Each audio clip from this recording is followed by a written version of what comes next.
Hey dudes, welcome to Splat from the Past, the only 80s themed horror and sci-fi show where things can get totally radical. Now today, I will be welcoming a very underrated and talented character actor. I am talking about Wayne DeHart. Wayne DeHart made his debut in the 1987 comedy cult classic They Still Call Me Bruce. He'll be my third guest from that movie. He's also been in other exploitation classics like Black Snow, Dark Angel, and he's been in mainstream classics like RoboCop 2, the Clint Eastwood Kevin Costner movie A Perfect World, the racial segregation movie Once Upon a Time When We Were Colored. He was in the Kenny Rogers Gambler movie Playing for Keeps, and A Time to Kill, another mainstream classic. And it's going to be great to have him on the show today. He's always been, that guy, the guy that you know by face but not necessarily know by name. And it's going to be an honor to talk to him today. So yeah, here is my interview with Wayne DeHart.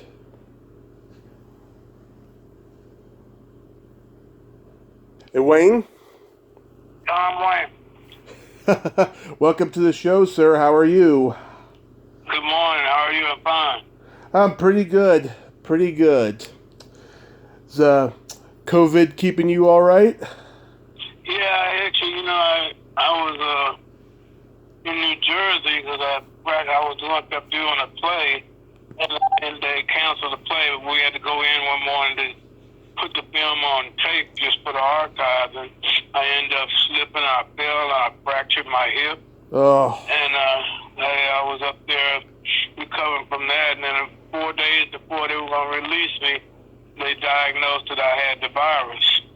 Oh, So boy. I had to stay 2 more weeks, and then I got another positive test, so I had to stay 2 more weeks. And then finally, I got a couple of negative tests. But yeah, I was up there in rehab from March the 20th to June the 20th. Wow, that is awful, but I'm so glad you made it. Yeah, me too. This is such a great honor. Thank you for taking the time this morning. Oh, no problem. Yeah. So, going back in time, did you gravitate toward acting early on in your childhood? No, I have some history of when I was like 8 or 9 doing some church play or something. Yeah. But I still didn't take it serious until I got to high school and they let us make out our schedules one year, and I had one elective left. So it was either take home economics or speech and drama. And in 1971, you didn't take no home economics. So I got in speech and drama, and I really didn't participate at all, and because it was just an element going on there in the class that I wasn't too cool about. But then one day, a teacher came to me and asked me to take somebody's place at a speech tournament, and I didn't know what the hell I could do because I hadn't been studying anything. And she said they were doing a trio acting. Mm-hmm. And the scene was about Androcles and the lion, and they needed somebody to play the lion. At the time, I had a huge afro, so I'm like, okay, I don't have no line, and I get out of school early. Okay, I'll go. So I went, and I enjoyed it. So I said, well, this is kind of what I want to do. Wow. And it was like, I got immediate gratification. Got a couple of girls' phone numbers from other schools and stuff, and I said, yeah, I could like this. Where are you originally from? Born in South Carolina. Born in South Carolina. And when you decided that you were going to pursue acting, did you go to New York? No, because I didn't have that much confidence in my ability and stuff. I figured, all the other folks went to school for it and stuff. And I just kind of picked it up and started auditioning. I think after I graduated, a friend of mine and I looked in the paper and saw an audition and about a play called JB. So we said, well, maybe it's about James Brown. Let's go.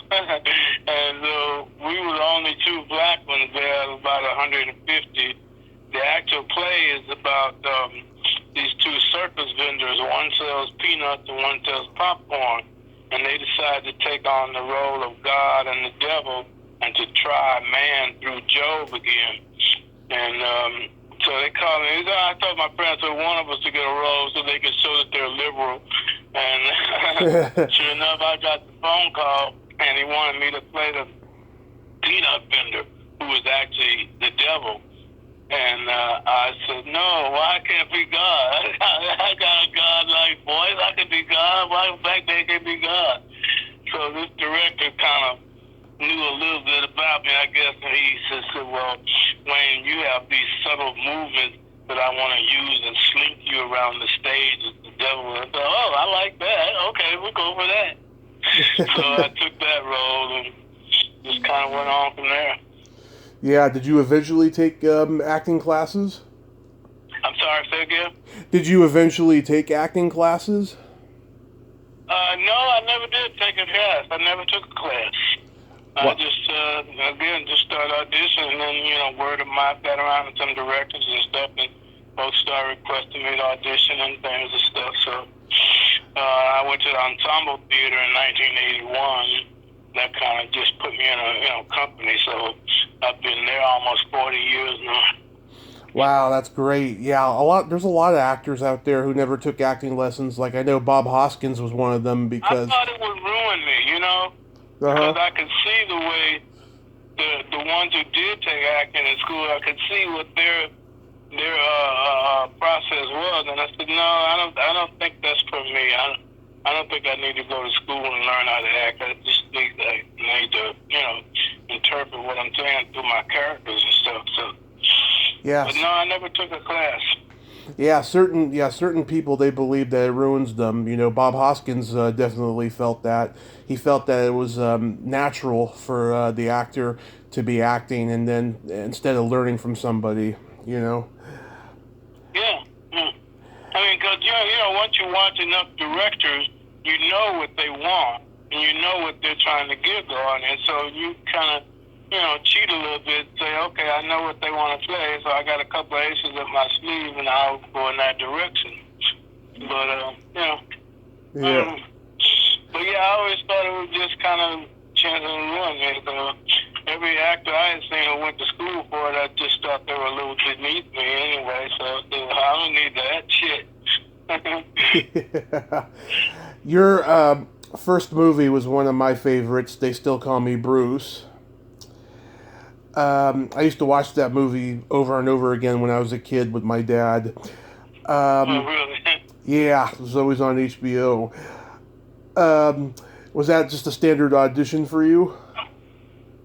I've been trying to remember for the last couple of days, and I think as my audition early in my career and stuff, a lot of my auditions were off the script. They would say, let me see you play a drug dealer or something, And, I ended up doing some kind of impromptu monologue or something about a drug dealer or a pimp or something. So they said they liked the way I said motherfucker. So they started casting me as a lot of bad guys sometime in the beginning.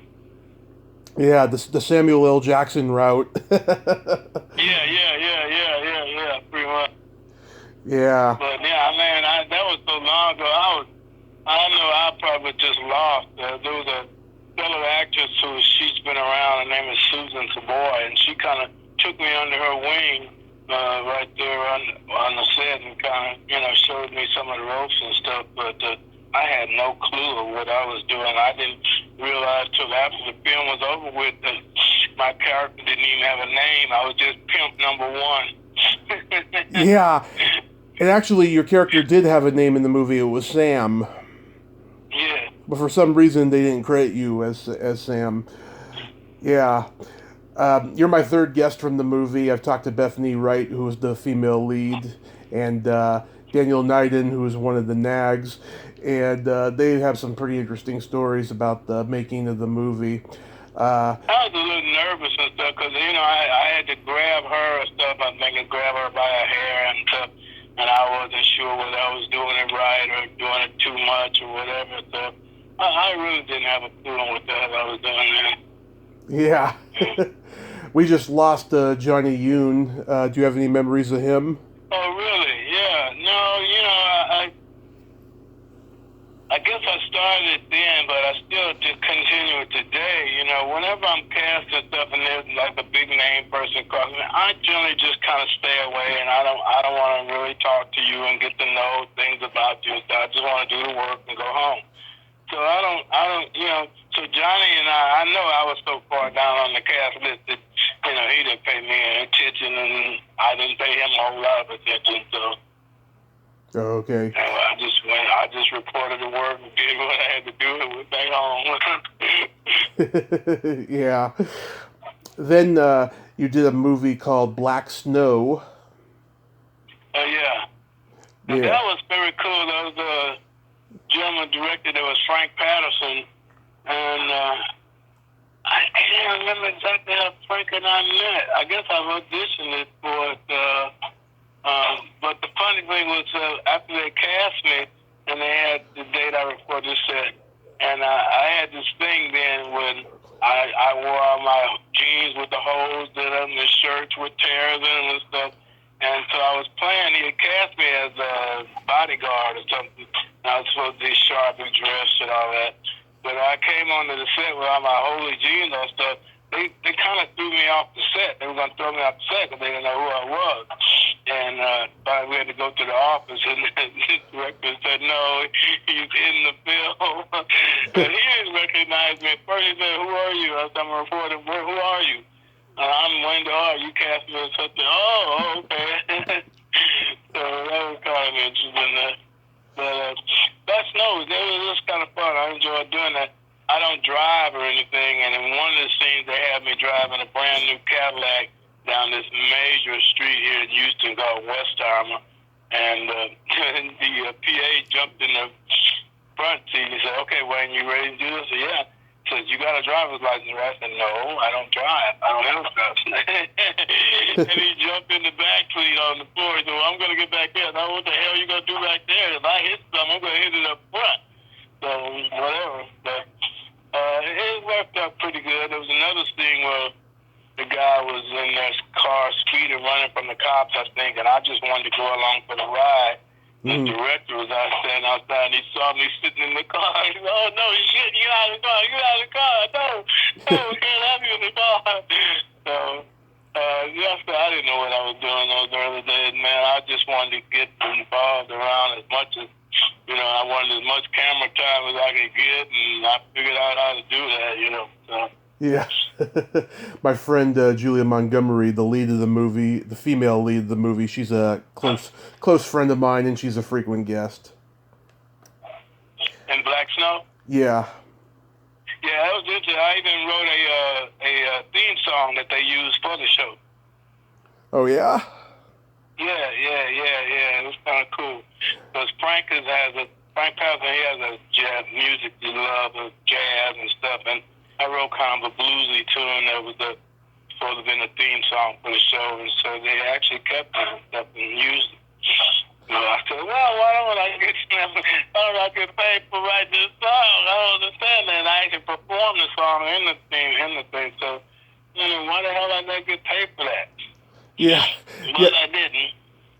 Yeah. Did you have a background in music? No.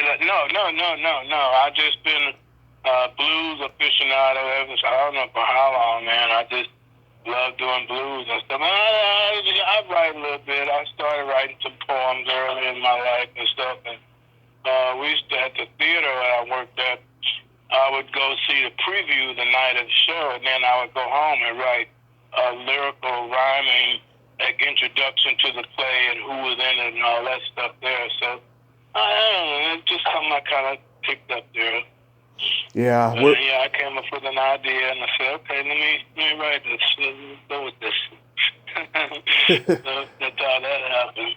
Yeah, we're big blues fans in my family, too. It's great music. Oh, really? Yeah, great. Yeah, for years, I used to do what I call blues and booze. On Monday night, I would stay up late till about 3, 4 in the morning, just drinking tequila or something and listening to the blues and stuff. But yeah, I used to do that for years. Yeah, ain't that the life? Then you did Dark Angel with Dolph Lundgren. Yeah, they changed that to I Come in Peace, right? Yeah. That was kind of interesting too. I think I had one thing when I'm in the grocery store and I'm putting some stuff on the counter, and the director says, "Well, see if you can swipe some of that stuff while you're at the counter and stuff without the." And I had already done it, so I already did that. And then when that looked, we was like, "Oh shit, he did do it." Yeah, that was cool. Yeah. So, that was kind of interesting too, I guess. I was just trying things in my early days, man. Whatever I could reach for, I'd try to go for it, try to, get as much out of it as I could. Yeah. And you were a vendor in RoboCop 2? Yeah, RoboCop 2. Now, that was really crazy. The scene originally was that I was with talking with a hot dog vendor about the greenhouse effect on the world or something. Something that had nothing whatsoever to do with the movie. Mm-hmm. And it was a long scene, and they ended up cutting all those lines. The director just comes out there, and I see all these cop cars going by in the scene. So the director says, "What would you say if you turn out here and you saw this, Wayne?" I said, "Look like they're going to kick somebody in the ass. Keep that. Make that a line. Make that a line." And so it became a line in the show, and that's the only line that I say in there. It looked like they're going to kick somebody in the ass. And that was my own line.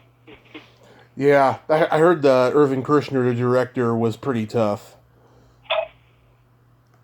He must have been kind of out of it or something. One day I remember they were freaking out because he had ordered something like 3 or 4 cameras. Mm-hmm. And they said, "Man, we don't need all these goddamn..." No, he actually came out and said, "Why are these cameras out there?" And they said, "You ordered them, Irvin." He said, "I don't need all these goddamn cameras. I don't need but 1 camera." So they had ordered about 3 cameras out there ready to roll. Yeah. Then you got to work with the iconic Clint Eastwood in A Perfect World. Oh, yeah. Now, I really loved that. Working with him was really incredible because he doesn't direct you. He just seems to talk with you. He'll just come over and whisper in my ear and tell me to do something or whatever and say, "Okay, I'll do that." And it's pretty cool, but he seemed to have a nice appreciation of my work and stuff. And the biggest thing in that was the kid who played my grandson. Clint wanted me to actually pop him, and I knew how to stage slap somebody so that I don't hurt him. Yeah. And the kid was, he was just, man, we had to do a scene like I don't know how many times that he got slapped and stuff. And one time he ran off the set, and he came back and said, "I'm going to go to my trailer, and I'm going to think about this." He's like 8 years old. He says, "I'll come back in a little bit." He comes back and says, "Wayne, I apologize for actually, I know it's not your fault. I know you're just doing what the director told you to do," and stuff like that. And his mother was sitting outside. She was crying. Said he'd never been hit in his life. And yeah. Wow. God. Go ahead. They didn't have to hit the white kid. Why did they have to hit my kid? I don't know, man. I'm just doing what they tell me to do. And I didn't appreciate, and I don't want to get this all out, but I didn't appreciate working with Kevin Costner. Oh, I've heard. Yeah, I've heard he's a real jerk. Yeah, he was. We're in the scene where he's on me. He's got his knee in my throat and a gun in my face, and he wants to stop and ask Clint, "What is his motivation?" Shit, man, come on, let's do the scene. God damn, man. Yeah, he should have asked him already. Yeah, he should have asked him already before that scene. Yeah, he's like, "Is it all in my eyes?" God damn, you got a gun in my face and a knee on my throat. What fucking motivation do you need, man?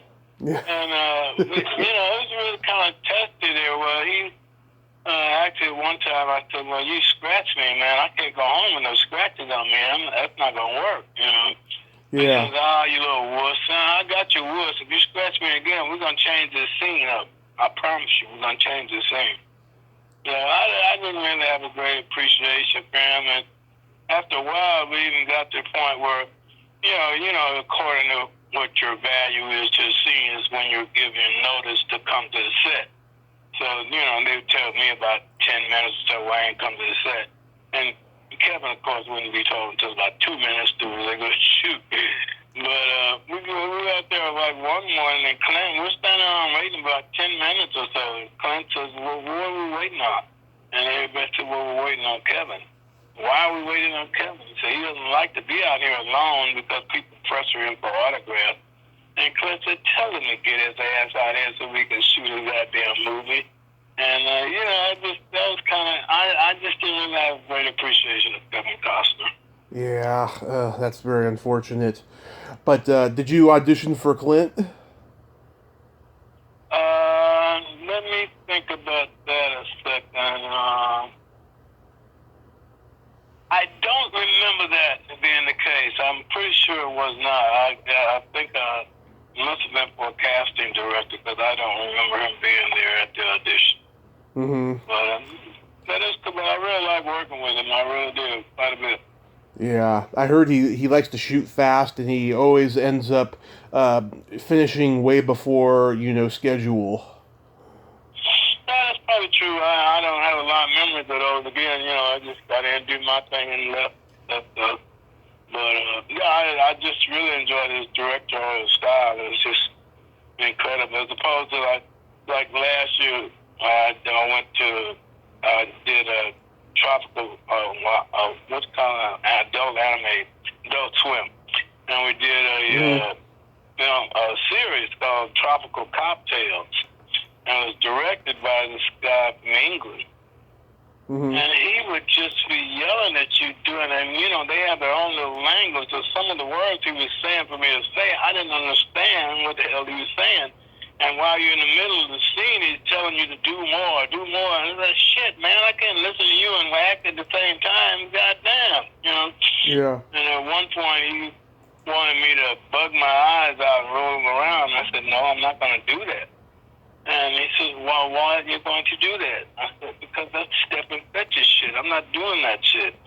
Well, who is step and fetches? And so I did give him a little 10-minute dissertation on the history of blacks in theater and step and fetches and stuff. So he finally said, okay, Wayne, what is it you want to do? That was funny. Yeah. That was a funny thing because the pilot, this tropical cocktail is about these two cops on this tropical island and all of the crazy stuff they go through. So I was actually the second cop. Mm-hmm. So I was like the second lead and a co-star or something. And then my agent called me and said they picked the pilot up, they're going to make a series, but they changed your character to a woman. Oh, God damn, how did that happen? But they want to work with you so bad, they're going to create another character. And what they create, I hated it. I absolutely hated it. I mean, we went to the Dominican Republic, and that was all cool and stuff. But, they had me playing, the two cops both had sons. So they had me playing the black cop, the girl, her son. Well, he gets bitten by a starfish and turns into a 67-year-old man, which is me. So I'm playing a 15-year-old. And I got this offer. I just cut my hair because originally in the pilot I had my afro, and so they wanted more hair and stuff. But I had just cut it to do a play, so they put this awful looking wig on me, and it was a terrible experience. I couldn't enjoy the Dominican Republic because it was so. I mean, the atmosphere was nice, but we're shooting in the folks' neighborhood, and there are like 20 people living in this little shotgun house, and probably some of them haven't eaten in days, and we're sitting over there across the street 10 feet from them eating shrimp and pieces as big as a leg of chicken. And, I really felt bad about all the desolation and stuff that we were surrounded by and stuff, but, I enjoyed the DR. Yeah. You got to work with Kenny Rogers on Gambler 5 playing for keeps. How was that experience? I don't know that he and I really had anything that was so long ago, but I do remember the director said, well, I'm glad I'll get credit for having found you. You didn't find me. Shit, I've been here. I think in the film it says introducing Wayne DeHart. But that was kind of cool. That was the first time I actually got killed on set and stuff. For a long time, I kept the little derby hat with the bullet hole in it. I don't know where it is now, but that was kind of interesting. That was cool. I like the period piece and stuff. And, yeah. Oh, that's cool. Do you keep a lot of stuff that you work with on sets? If I can, I'll talk to, the wardrobe. Somebody say, yeah, I need to take this home with me. I need to keep this. So like in Tropical Cocktail, they had a pair of lavender socks that they had to wear. I said, well, these socks are going home. And so I kept my lavender socks.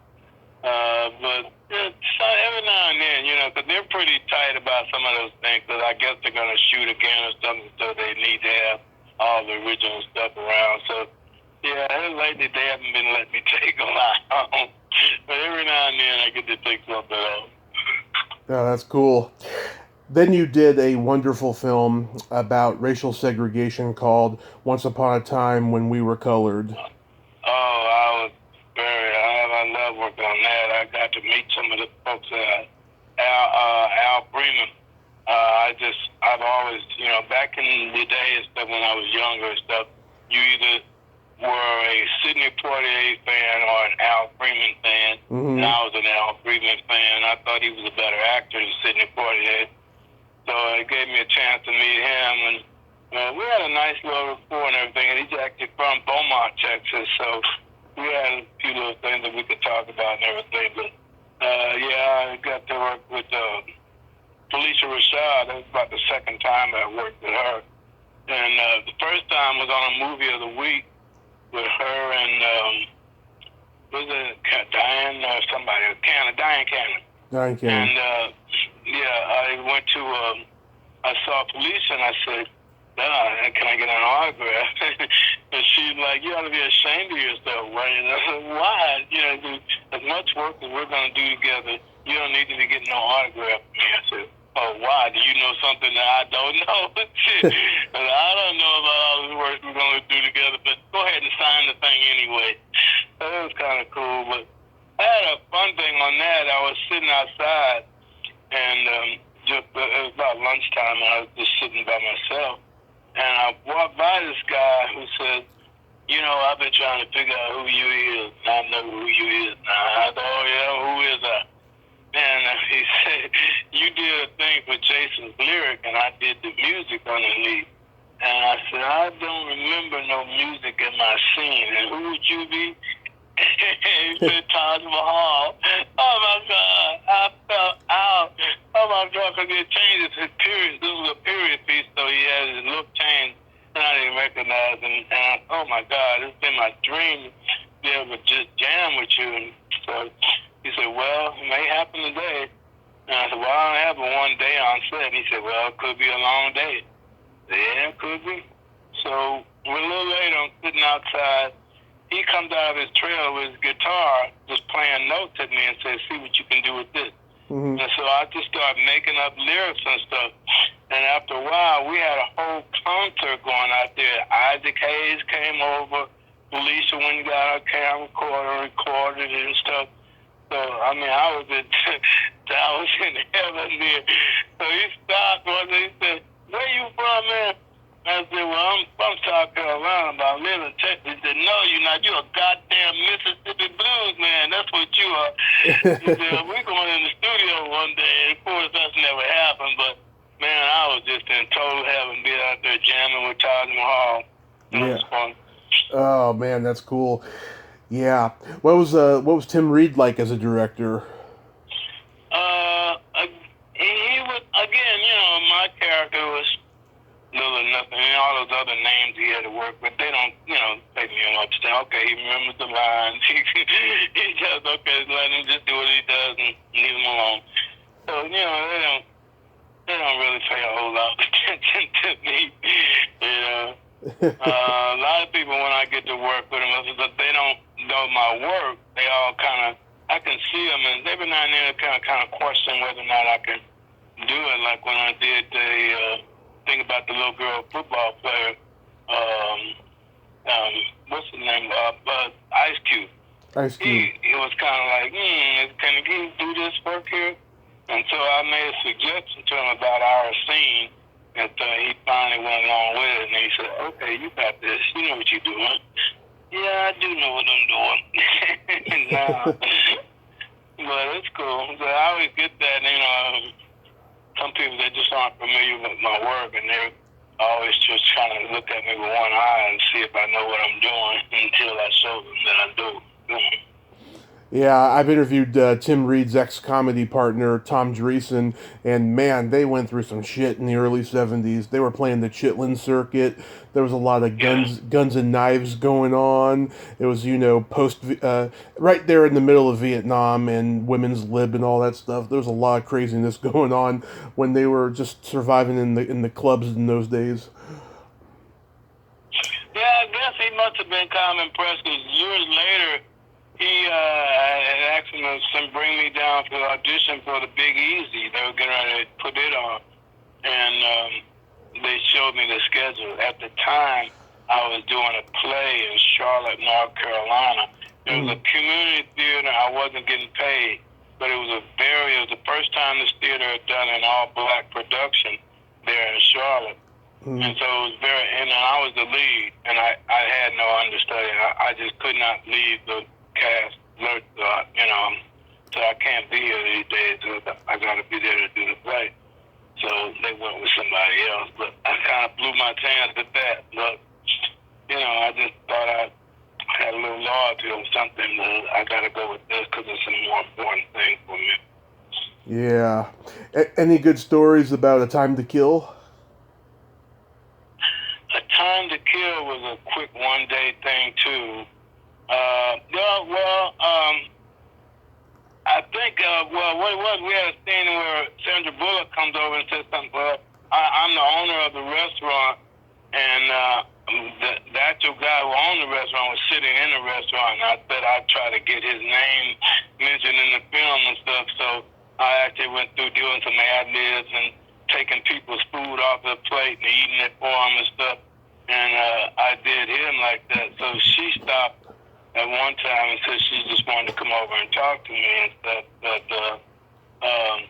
I didn't even see Samuel Jackson because he wasn't in the scene or anything, but it was a quick one-day thing and stuff, but I enjoyed working with Sandra. She was very cool, but they told me later on that I upstaged Matthew McConaughey too much. So they did some cuts on that scene. I'm like, God damn, shit. I can't help it because he didn't rise to the fucking occasion.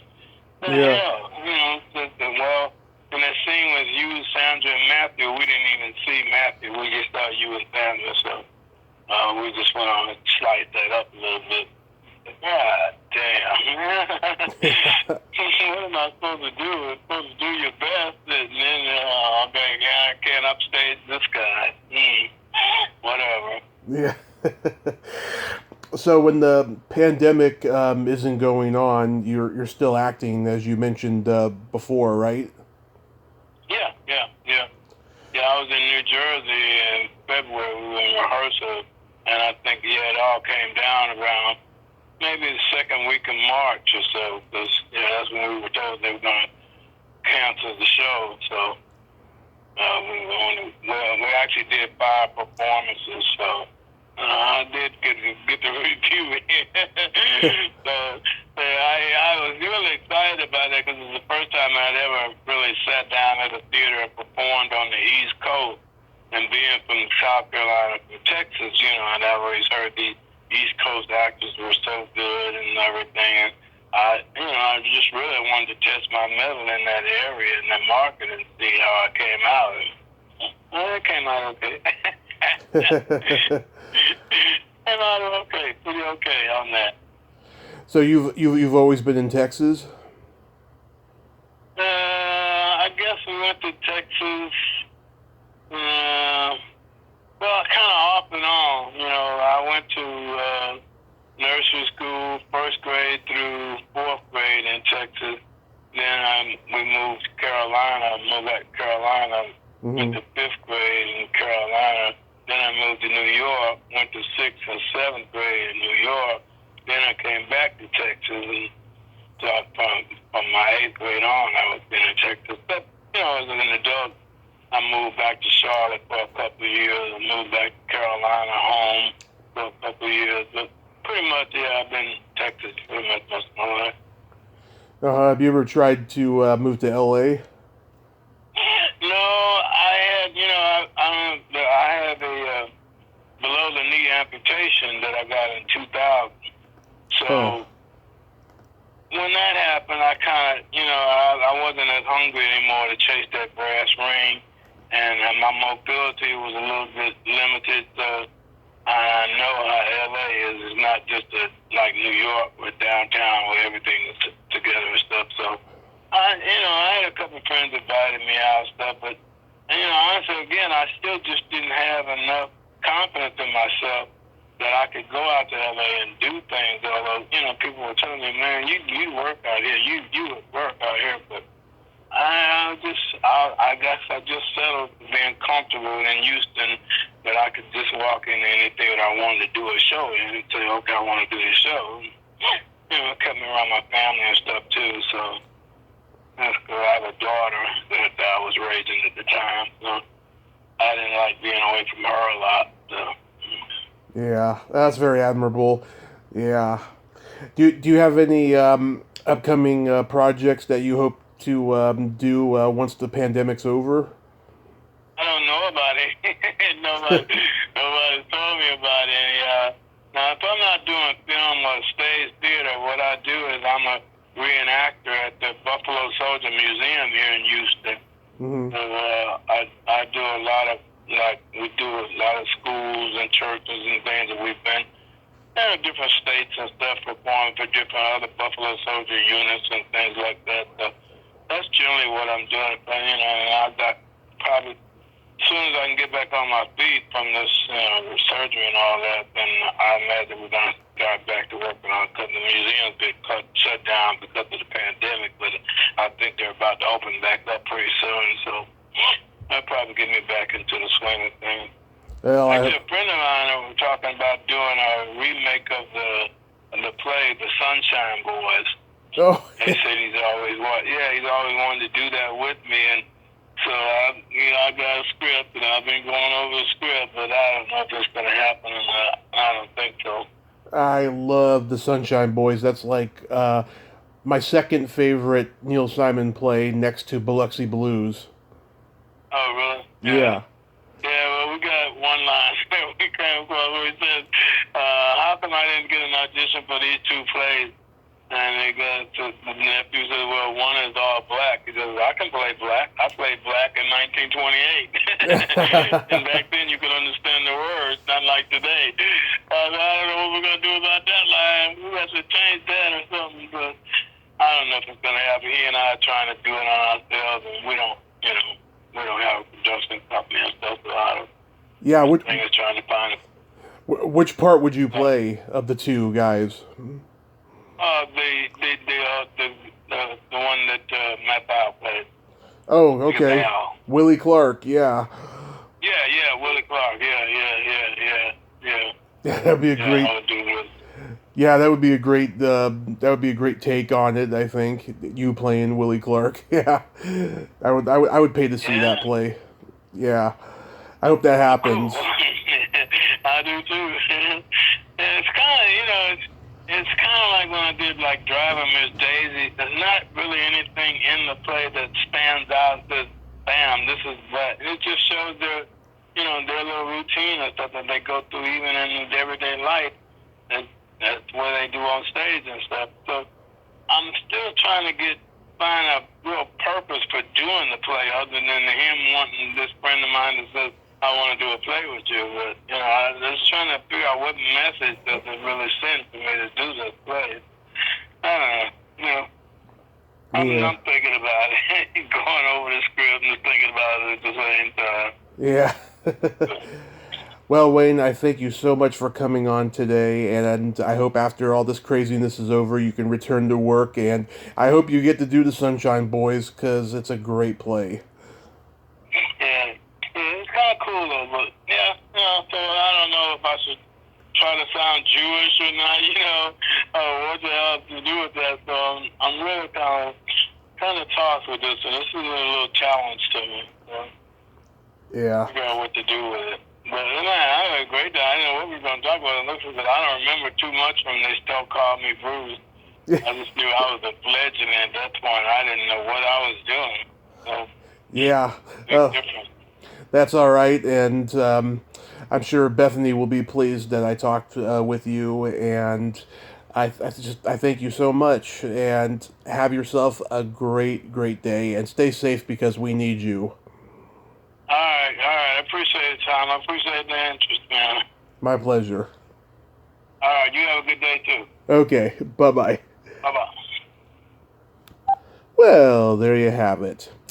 Wayne DeHart. Ain't he a cool dude? Oh man, he's a very nice guy, and he's got great stories there, and he's a local actor, just pounding it away in movie after movie. Don't have to move to Hollywood or New York to be a star.